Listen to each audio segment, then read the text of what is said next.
Okay, so this video is about the Trayvon Martin case and how my views are on it.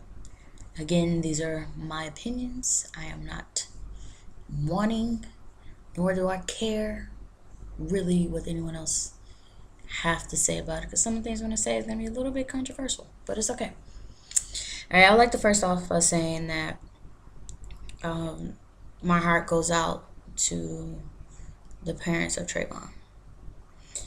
And it's a tragedy that you had to bury your son, and he will never be able to see the age of 18, and for that I'm sorry. As for the trial, for the most part of it, like I didn't really voice my opinion to many people because, again, I kind of knew how it was already going to turn out. And I'm not saying it was a racial thing at all, is that there wasn't never any substantial evidence of whether it was self-defense or not. And I kind of already figured how it was going to go. And it's sad to say that it ended up being that way. But at the end of the day, there's really nothing any of us can really do about it. Yeah, we can protest. Some of you are rioting, but at the end of the day, it's not going to bring Trayvon back. And everyone's all upset. He got away with murder. He doesn't. Oh, leave him. Oh, we'll handle it then. It's like, that's the wrong answer, y'all. Like, we shouldn't have to subject ourselves that way. It's like, why can't we, like, there's so many people that are rioting and destroying cities. It's like, first off, like, the city, you live there. Like, why would you destroy anything that's technically yours? That makes no sense.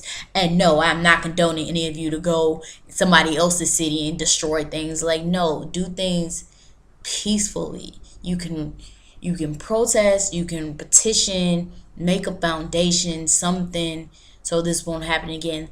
The whole, and y'all trying to get rid of the whole stand your ground law, but you need to think about it from a different point of view. Say if there really was a situation where you were really being attacked and you had no other choice but to take another person's life in order to self-preserve yourself, and that law is gone, meaning you killed someone and now you're going to go to prison or jail because you did it in self-defense, because you felt that you needed to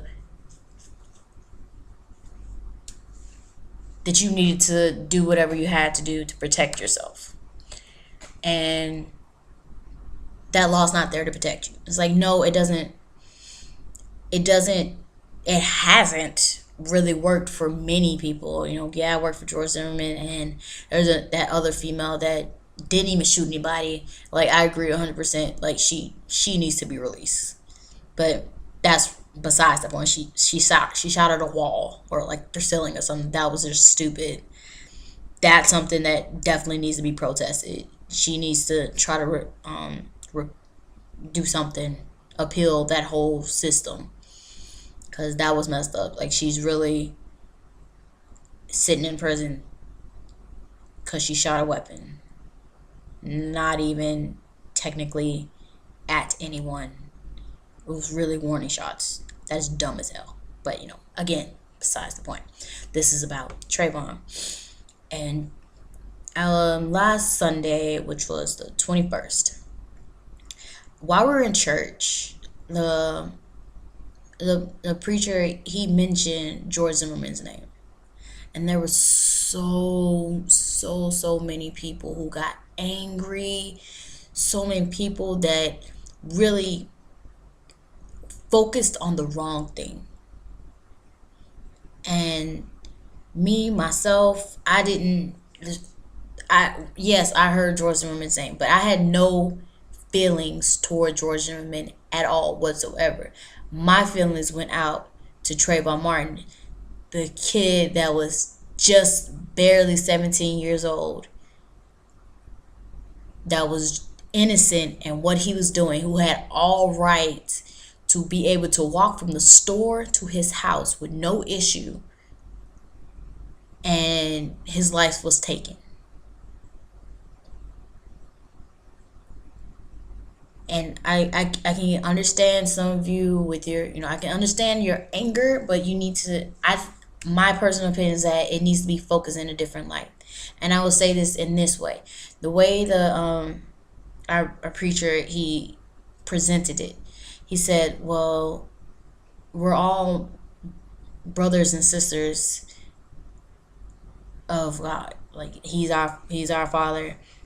And so maybe he was walking, you have no idea what the whole situation is. Maybe he's actually with God, and maybe it happened the way it did. Maybe it was in self-defense.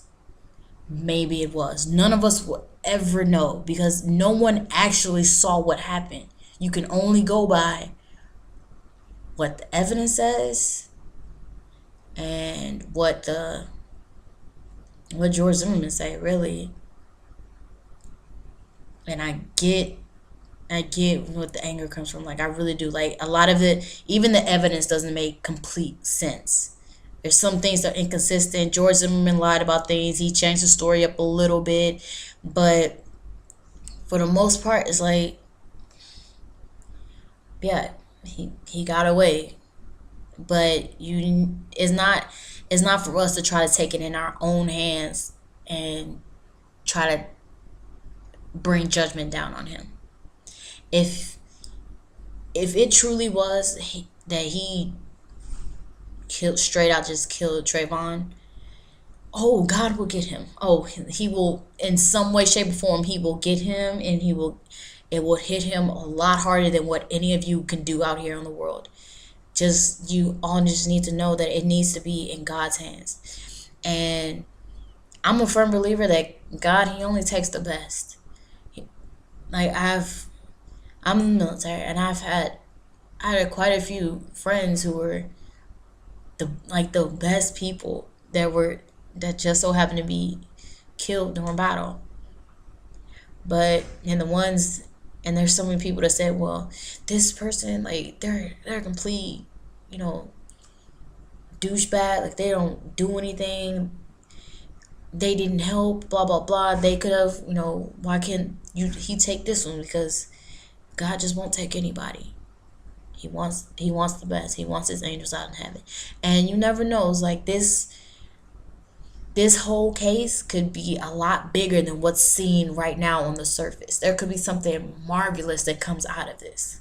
And it's sad to say that there was a child that had to lose his life in order for that, miraculous thing to happen. But we all need to know and understand is that everything happens for a reason. And at the end of the day, George Zimmerman will pay for what he's done. But it shouldn't be with anybody in this physical world trying to get him, trying to kill him, anything. Leave him be. I understand the situation. I know everybody has their own feelings towards it. I understand.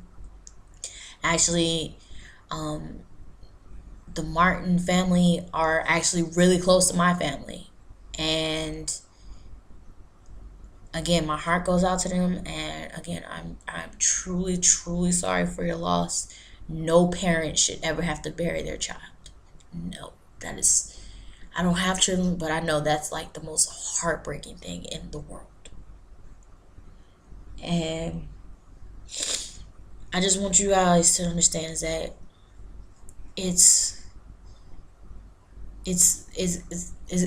there's gonna be something's good gonna come out of it. Something great is gonna come out, but we just need to be patient and have faith and continue to pray for the families. Continue to try to make tomorrow better for your children, for your safety and your grandchildren. Make tomorrow the best you can be. But you need to understand is that not everything, don't do it out of anger, don't do it out of rage, out of any negative emotion, because God didn't put that emotion in us. That's the devil trying to play on this ploy. So do things out of the love that you have for the bravery of Trayvon Martin's parents, of his friend, I don't remember her name, out of everybody who tried to help and try to convict George Zimmerman. Everybody who stood up and who actually spoke.